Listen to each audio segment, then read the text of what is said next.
Cinema అయిన మహా నేను మిస్టర్ బీ నా మాట సూటిగా ఉంటుంది, మ్యాటర్ క్లియర్ గా ఉంటుంది. వీడియో టాకీస్ రాజా ఇప్పుడు రివ్యూలోకి వెళదాం. తెలుగులో ఫామ్ లో లేని డైరెక్టర్లు కర్ణాటక వెళ్ళిపోయి కన్నడలో భారీ బడ్జెట్ సినిమాలు తీయడం అనేది ఎప్పటి నుంచో ఆనవాయితీగా వస్తుంది. ఆ క్రమంలోనే దర్శకుడు కోడిరంకృష్ణ గారు కూడా తెలుగులో అరుంధతి ఇచ్చినట్టే కన్నడ వాళ్ళకు కూడా ఓ మెమరబుల్ సినిమా ఇద్దామని నాగభరణం అనే ప్రయత్నం చేశారు. ఆ సినిమా ఈ వారం థియేటర్లకు వచ్చింది. కన్నడకు అరుంధతి అవుద్ది ఈ సినిమా అన్న ప్రచారం జరిగింది. మరి అరుంధతి రేంజ్ ని ఈ సినిమా ఏ మేర అందుకుందో మన సమీక్షలో చూద్దాం. సినిమా కథ విషయానికి వస్తే, సూర్యగ్రహణం సమయంలో మంచి శక్తులన్నీ మౌనం వహిస్తాయి, చెడ్డ శక్తులన్నీ వెర్రవీగుతాయి. ఆ సమయంలో లోకాన్ని కాపాడటానికి బ్రహ్మ విష్ణు పరమేశ్వరులు ఓ కలశాన్ని సృష్టిస్తారు. త్రిమూర్తుల శక్తితో సృష్టించబడ్డ ఆ కలశం ఆపత్కాలంలో దుష్ట శక్తుల నుంచి లోకాన్ని కాపాడుతా ఉంటది. ఆ కలశం విశిష్టతని గుర్తించిన దుష్ట శక్తులు దానిని సొంతం చేసుకోవటానికి రకరకాల ప్రయత్నాలు చేస్తూ ఉంటాయి. తరాలు గడుస్తా ఉంటాయి, కానీ వాటి కోరిక మాత్రం నెరవేరదు. శివయ్య వంశానికి సంబంధించిన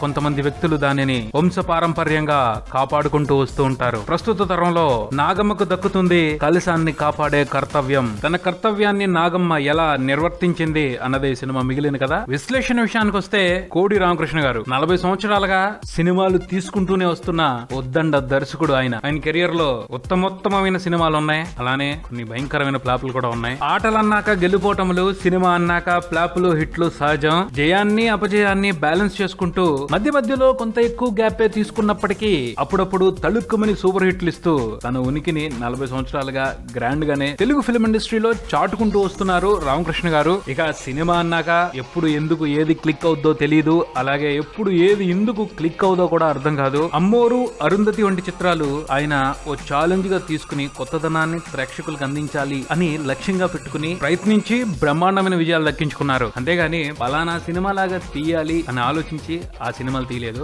ఈ నాగభరణం సినిమాని అరుంధతి మాదిరిగా తీయాలనే ప్రయత్నించారు, కానీ ఈ సినిమా అరుంధతిని ఎక్కడో కూడా మ్యాచ్ చేయలేదు. అరుంధతిలో ఉన్న మ్యాజిక్ ఈ సినిమాలో ఇంచు కూడా కనిపించదు. అరుంధతి సినిమాలో అద్భుతమైన కథ ఉంది, ఎప్పటికే గుర్తుండిపోయే విలన్ ఉన్నాడు, విజువల్ ఎఫెక్ట్స్ కూడా వేరే రేంజ్ లో ఉంటాయి. పోతే ఈ నాగభరణం సినిమా కథే బేబచ్చమైన కన్ఫ్యూజన్. ఎక్కడికక్కడ బోల్డ్ అని క్వశ్చన్ మార్కులు వదిలిపెడుతూ చాలా తికమగ్గా ఉంటది. సీన్ కి స్క్రీన్ ప్లే మారిపోతా ఉంటది. అసలు ఈ కథ ఎటు వెళ్తుందో, ఎవరొచ్చి ఏం చేసిపోతున్నారో ఊహించడానికి ఎప్పటికప్పుడు చిత్రాతి విచిత్రంగానే ఉంటది. సినిమాకి మెయిన్ పాయింట్ అయిన కలశం క్రియేషనే కొంత అండర్ లాజిక్ లో ఉంటది. ఆ పైన ఆ కలశం కోసం ఎందుకు కొట్టుకుంటున్నారో ఏందో ఆ గోల అసలేం అర్థం కాదు. Very bad writing. Proper interesting manner లో అయితే ఈ సినిమాకి సంబంధించిన స్క్రీన్ ప్లే ని ప్రిపేర్ చేయలేదు. ఆ తర్వాత ఓ బఫూన్ ని పట్టుకొచ్చి భయంకరమైన విలన్ గా చూపెట్టే ప్రయత్నం చేసి అసలు సినిమా మీద ఏ విధమైన ఒపీనియన్ ని ఏర్పరచుకోవడానికి అవకాశం లేకుండా చేశారు. ఆర్టిస్ట్ మంచి అయినే కానీ రాంగ్ కాస్టింగ్. సినిమా అంతా కూడా ఆయన గత్ర చేస్తున్నట్టు ఉందే గానీ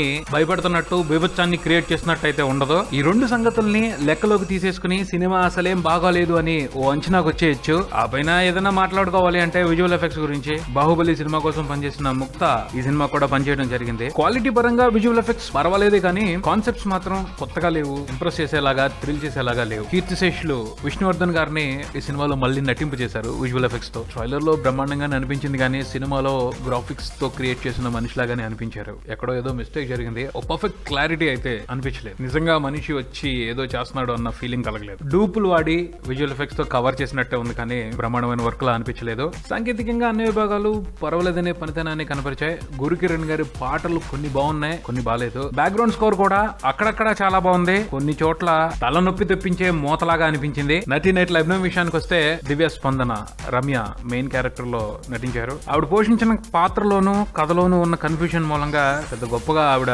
పాత్ర ఎలివేట్ అవ్వలేదనే చెప్పాలి. ఆవిడదనే కాదు, ఈ సినిమాలో కనిపించిన మిగతా పాత్రలన్నిటి పరిస్థితి కూడా అదే. మొత్తంగా ఈ నాగభరణం సినిమా గురించి చెప్పుకోవాలి అంటే విశేషమైన కథ లేదు, విజువల్ ఎఫెక్ట్స్ కూడా అంతంత మాత్రంగానే ఉన్నాయి, అలానే క్రౌడ్ ను పుల్ చేసే స్టార్లు లేరు. ఇన్ని డిసడ్వాంటేజెస్ ఉన్న ఈ సినిమా బాక్స్ ఆఫీస్ దగ్గర సర్వైవ్ అవటం కష్టమే. ఆ పైన అదృష్టం ఏమైనా కలిసి వస్తుందేమో చూడాలి. నాగభరణం సినిమాకి నేనిచ్చే రేటింగ్ ని సినీబీ మూవీ రేటింగ్ యాప్ లో చూసి తెలుసుకోగలరు. మీరు కూడా ఈ సినిమాని సినీబీ యాప్ లో రివ్యూ చేయండి. మరో రివ్యూతో మళ్ళీ కలుద్దాం. Subscribe and keep watching Maruti talkies. For me mister B and talkies Raja. Thank you.